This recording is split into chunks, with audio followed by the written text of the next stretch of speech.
जिनका पहली बार यहाँ आना हुआ है, जैसे हमारे प्रेमियों को भी थोड़ा सा उनके बारे में, उनका जीवन चरित्र कैसा उनका पता चले।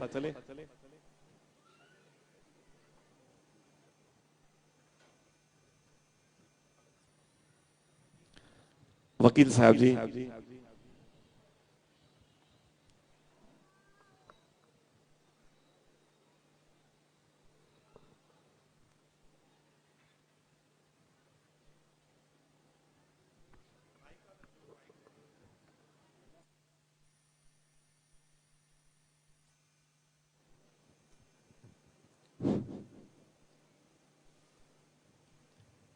जय माता दी।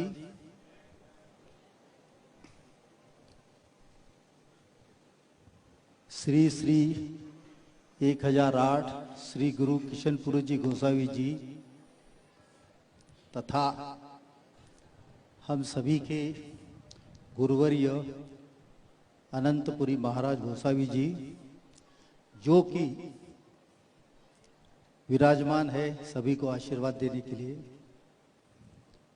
साथ ही में नागपुर से पधारे हुए श्रीमंत राजे रघुजीराव महाराज भोसले पंचम, साथ ही में उन्हीं के साथ नागपुर से आए हुए श्रीमान प्रभाकर राव जी डहाके पाटिल, जो कि वहाँ के संत ताजुद्दीन बाबा वाकी दरबार के पीठाधीश है।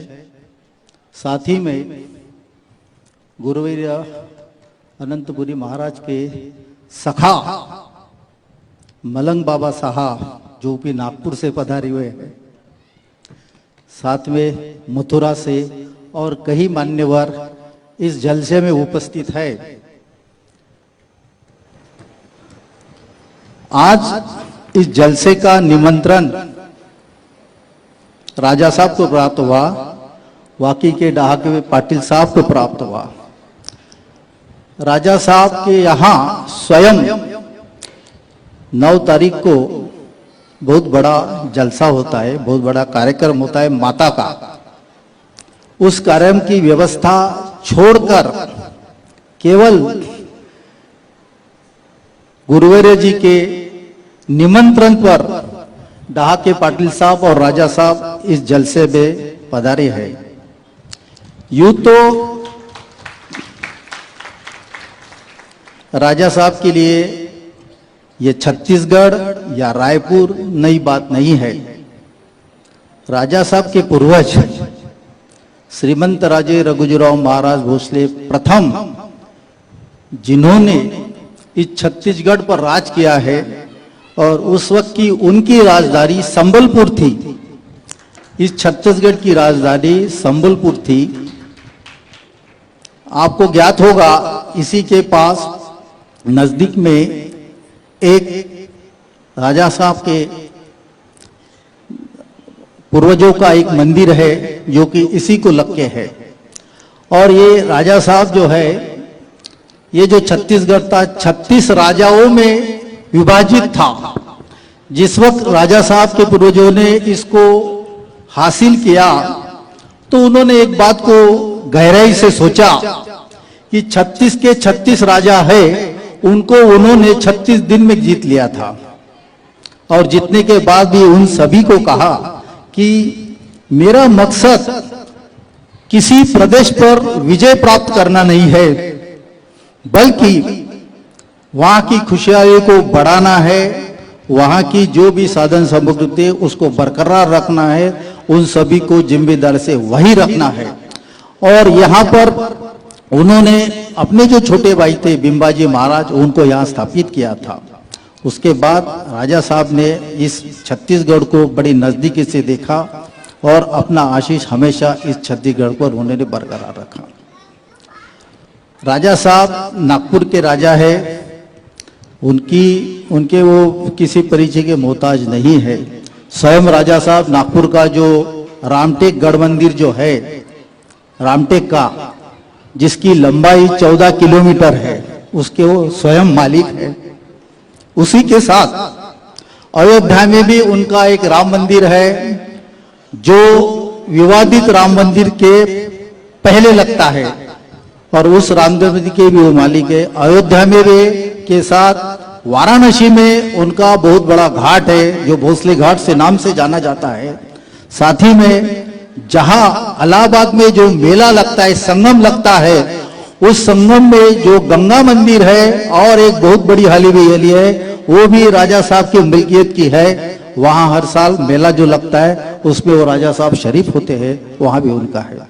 नागपुर और इर्द गिर्द के उनका सभी का बड़े बड़े मंदिर और उनमें वो ट्रस्टीज है और उनके बारे में और कुछ कहना आप सब। इसके पहले राजा साहब यहाँ के जो गवर्नर है महामहिम अनुसातई हुई के, उनके लिए उनके शपथ विधि के लिए वो यहाँ पधारे थे।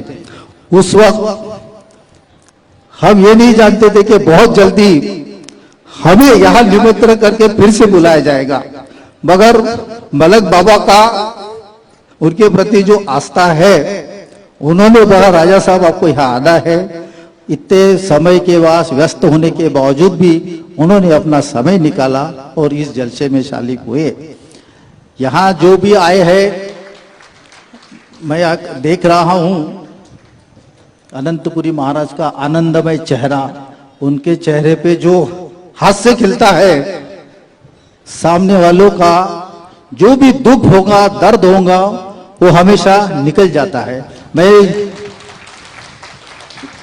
इसके पहले उनकी मेरी नागपुर में मुलाकात हुई थी और आज जब मैंने उनको पहले देखा तो मेरे दिल में, मैं जब नागपुर से बड़े टेंशन से निकला था कि मेरा स्वभाव, मेरा पेशा ही वकालत का है और राजा साहब की वकालत करना कोई आसान काम नहीं है। हर क्षेत्र विवादित है उनका और वो विवाद से मुझे गुजरना पड़ता है। मैं जब 3-4 घंटा सफर किया और एक ही बात सोचते रहा कि मैं जहां जा रहा हूं, ये जो मेरी थकान है वो मुझे निकलने, और जैसा मैंने यस प्रवेश द्वार में प्रवेश किया, गुरुवर्य महाराज का मैंने चेहरा देखा, उन पर मेरी आंखें टिकी और मेरे अंदर जो भी थकान थी वो निकल गई। उन्होंने जो स्वागत किया राजा साहब का, ढाके पाटिल साहब का, वो तारीफ काबिल है। वो स्वागत केवल एक स्नेही दूसरे स्नेही का, एक सखा दूसरे सखा का स्वागत करता है, उस तरह से उन्होंने स्वागत किया। हम उनके राजा साहब की तरफ से मैं उनका बड़ा शुक्रगुजार हूं और उस स्वागत को मैं हमेशा याद रखूंगा। राजा साहब भी याद रखेंगे, ढाके पाटिल साहब भी याद रखेंगे। अधिक आपका समय न लेते हुए अनेक मान्यवर इस जलसे में शामिल हुए, उन सभी महानुभावों का मैं हार्दिक हार्दिक स्वागत करता हूं और मुझे 2 शब्द देने का और राजा साहब के द्वारा परिचय करने का जो मौका प्राप्त किया है, इसलिए मैं सभी का धन्यवाद देता हूं, आयोजकों का धन्यवाद देता हूं और ये सहकर मैं अपने 2 शब्द समाप्त करता हूं। जय माता दी, जय झूलेलाल। बहुत बहुत धन्यवाद हमारे वकील साहब जी।